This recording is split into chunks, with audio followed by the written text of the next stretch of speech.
Assalomu alaykum, hurmatli obunachilar. Kanalimiz a'zolari, sizlarga yangilikdan ko'rsatishni boshlayman. Bu ba'zi bir negativlarda tuyog'idan qilingan pichoq.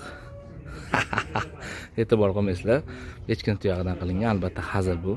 Lezvalari nержавейкаdan ishlangan, sovg'aga juda ham zo'r tanlov.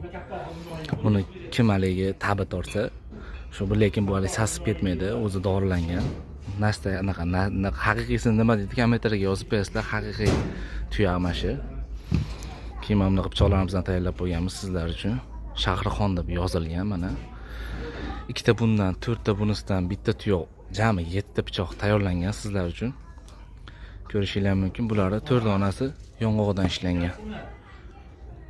O'zbekiston bo'ylab dastavkalarni qilib beramiz. Kimga qiziq bo'lsa, bemalol murojaat qilishingiz mumkin. Xudo xolasa, bularda endi bir pichog'ingda kesib ham ko'rsatib ko'rishni deyishyapti. Qani? Bittasi. Mana bu ho'l turibdi. Hozir qurug'ini olib kesamiz yana. Yo Allohim. Tuyoqda kesib ko'raymi, nima deysizlar? Tuyog'ida kesib ko'ramiz mana. Cho'tkimi? Cho'tki. Pichoqlar umuman zaylab qorayib qolmaydi. Bitta qolganini ham kesib o'raylikchi. Shahrixon degan yozildi.